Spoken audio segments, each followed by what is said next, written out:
Miss Maryanne here with another wacky holiday, and today, April 25th, is World Penguin Day. So I'm going to share some penguin stories with you.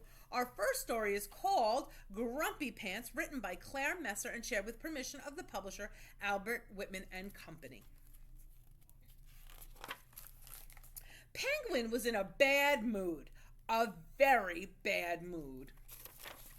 He didn't know why, and he didn't care. He stomped his feet all the way home.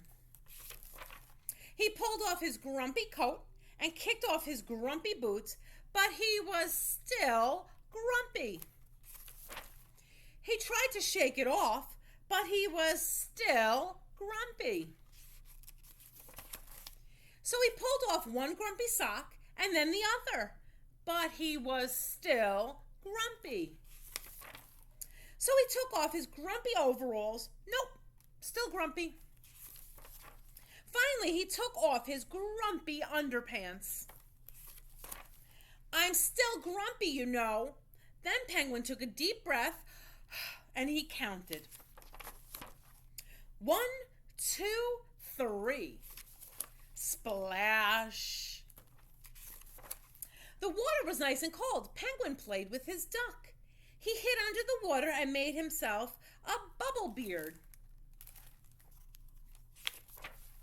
Little by little, he was starting to feel much better. It was time to get out of the tub. He put on his favorite pajamas and he had a steaming cup of hot chocolate. He read his favorite book. He found his favorite teddy and climbed into bed. As Penguin fell asleep, he knew that tomorrow would be a good day because all the grumpiness had been washed away. Our next story for World Penguin Day is Bob and Flo, written by Rebecca Ashton and shared with permission of the publisher Houghton Mifflin Harcourt. It was Flo's first day of preschool. She had her lunch and a new bow. I like your bow, said a little penguin. I like your bucket, said another. His name was Bob. Thanks, said Flo. Flo tried some painting. But then she noticed her bucket was missing, and there was something different about Bob. Flo went to look for her bucket. She found Bob playing with the blocks. I like your tower, said Flo. Thanks, said Bob. Flo found some sandcastles outside, but where was her bucket? After lunch, Flo went to play on the slide. There was her bucket, but where was Bob? Bob was stuck. Flo knew what to do. Whoosh went the water. Thanks, said Bob. Then Bob and Flo went whoosh, whoosh, until it was time to go home. Bye-bye, Flo, said Bob. See you tomorrow, Bob, said Flo. And don't forget our bucket.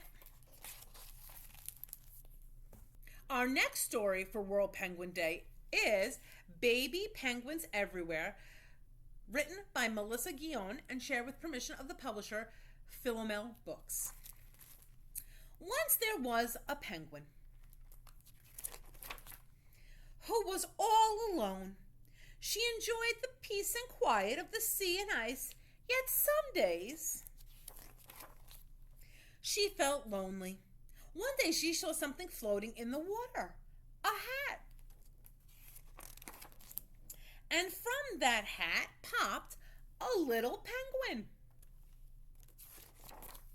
And another. The penguin was happy for the company. But then came another, and another, and another, and another. There were baby penguins everywhere. Now the penguin wasn't lonely anymore. She was very, very busy.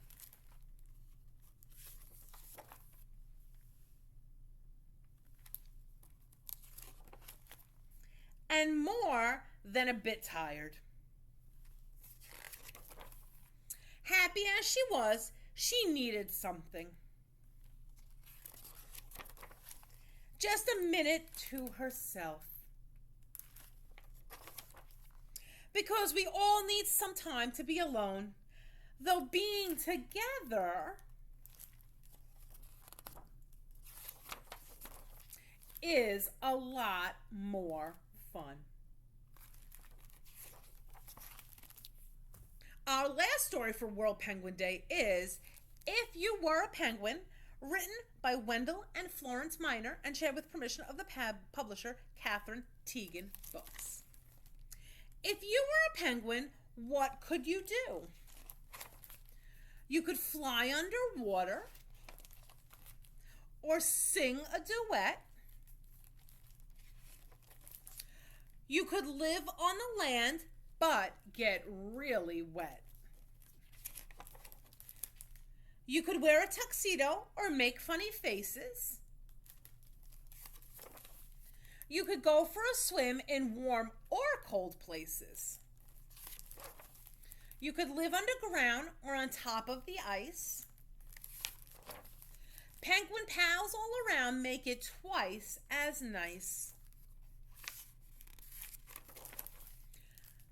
You could have funny names like Chinstrap and Gentoo. You could learn to toboggan. Woo-hoo! You could wear fancy feathers in dry or wet weather. You could eat squids and fishes without any dishes. But here's a surprise from me and for you. Penguins do lots of things that you can do too. I hope everyone enjoyed all of our stories for World Penguin Day, and we'll see you again soon with another wacky holiday.